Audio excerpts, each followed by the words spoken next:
Welcome to Maulana Channel. Hari ini saya akan bahas tentang Mary Bell. Di usia yang masih sangat muda, dia bisa membuat para polisi kebingungan. Sampai-sampai mereka mengerahkan 100 lebih detektif. Apa sebenarnya yang telah dilakukan oleh Mary Bell ini?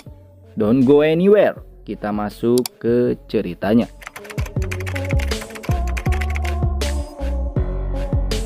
Mary Flora Bell lahir pada tanggal 26 Mei 1957 di Coleridge, Inggris.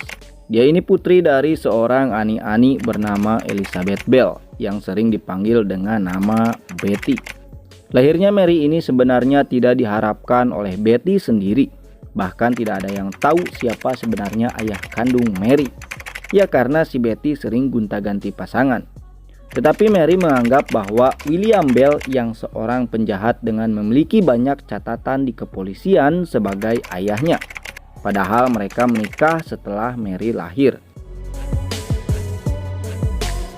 Dia ini seringkali terluka saat sedang bersama Betty. Dia pernah dijatuhkan dari lantai 1. Dia juga pernah dikasih pil tidur.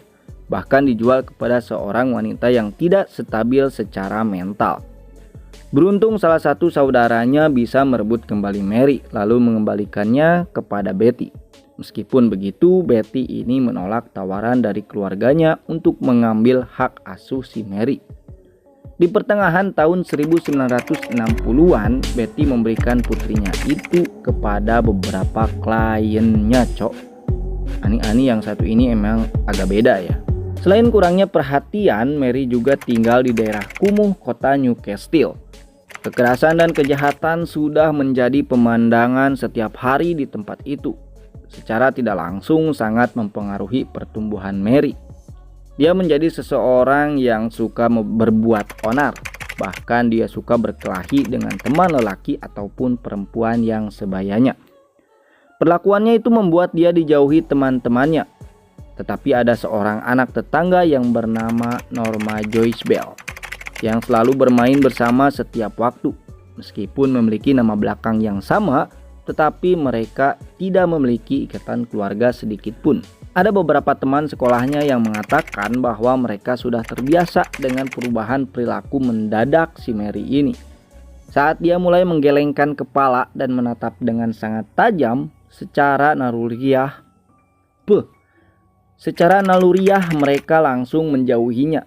Sebab Mary akan menyerang kepada orang yang dia tatap dengan tajam.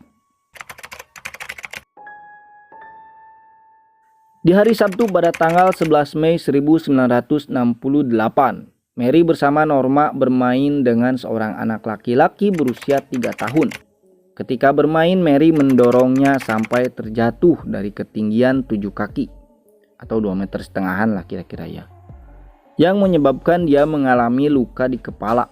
Saat ditanyai, anak itu tidak mengetahui siapa yang telah mendorongnya. Di malam yang sama, ketiga ibu dari beberapa anak melapor kepada polisi bahwa anak mereka telah diserang oleh Mary dan Norma ketika bermain di bak pasir. Kedua perempuan itu diinterogasi dan mereka tidak mengakui perbuatannya. Perihal anak laki-laki yang terjatuh, mereka tidak mengakuinya dan menyebutkan bahwa mereka hanya menemukannya saja. Mengenai penyerangan kepada ketiga gadis, Norma mengakui bahwa Mary telah menyerang mereka dengan melingkarkan tangan di leher. Yang lainnya mencoba membantu, tapi Mary melakukan hal yang sama kepada yang lainnya juga. Norma sempat meminta Mary untuk berhenti, tetapi Mary mengabaikan perkataannya. Dari kejadian ini, Norma dan Mary hanya diberi peringatan saja, sebab usia mereka masih sangat muda. Tidak ada tindakan yang lebih lanjut lagi. Jadi di tahun 1960, Newcastle mengalami proyek pembaruan kota yang sangat signifikan. Banyak puing-puing bangunan yang masih sedang dibersihkan oleh para pekerja. Banyak anak-anak setempat yang bermain di daerah itu, termasuk salah satu lokasi yang memiliki hamparan tanah kosong di dekat rel kereta api yang disebut oleh anak-anak dengan nama Tin Lizzie. Sebelum ulang tahunnya yang ke-11, pada tanggal 25 Mei 1968, Mary menyerang Martin Brown yang berusia 4 tahun di kamar tidur lantai atas rumah terbengkalai. Diduga dia melakukannya sendiri. Jasad Brown ditemukan oleh anak-anak pada jam 3.30 sore. Dari hasil otopsi, Bernard Knight tidak ada tanda-tanda kekerasan pada tubuh Brown. Hanya bercak cairan merah dan berbusa di sekitaran mulutnya. Penyidik berteori bahwa dia ini keracunan. Di ulang tahun yang ke-11 pada tanggal 26 Mei, Mary dan Norma membobol tempat penitipan anak di dekat Woodland Christian. Mereka masuk dengan cara mencopot genteng, banyak buku yang disobek, membalikan meja, mengotori properti menggunakan tinta, dan mencat poster sebelum dia pergi. Keesokannya staf yang menemukan kejadian ini melapor kepada polisi. Waktu itu ditemukan juga 4 catatan kecil. Salah satunya pengakuan tentang pembunuhan Martin Brown. 2 hari berselang pada tanggal 29 Mei, Norma dan Mary mengunjungi rumah Martin Brown. Ibu Brown sempat memberitahu bahwa anaknya telah meninggal dan Mary menjawab dengan dingin, "Oh, aku tahu dia telah meninggal. Aku hanya ingin melihatnya di peti matinya." Pada sore hari tanggal 31 Juli 1968, seorang anak berusia 3 tahun bernama Brian Howe terakhir terlihat oleh orang tuanya di luar rumahnya sedang bermain dengan salah satu saudara kandungnya, anjing keluarga, serta Mary Bell dan Norma Bell. Ketika ia tidak kembali ke rumah sore itu, kerabat dan tetangga yang khawatir mencari di jalan-jalan tetapi tidak berhasil. Pada pukul 11.10 malam, tim pencari menemukan jasad Brian di antara 2 balok beton besar di Tin Lizzie.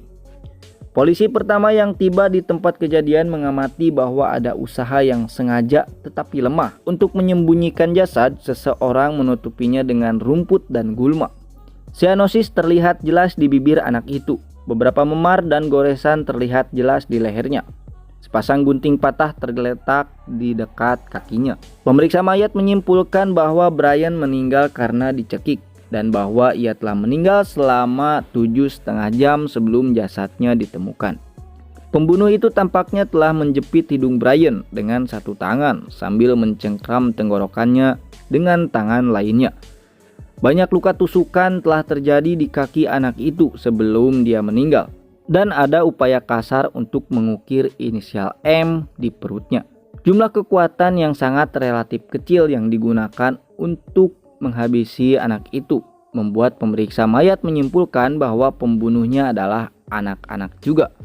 Sejumlah serat berwarna abu-abu dan merah marun ditemukan pada pakaian dan sepatu Brian. Serat-serat ini tidak berasal dari pakaian apapun di rumah Howe dan mungkin ini telah ditularkan oleh sang pelaku. Dengan ditemukannya jasad Brian Howe, perburuan besar-besaran dilakukan lebih dari 100 detektif dan lebih dari 1.200 anak telah diinterogasi.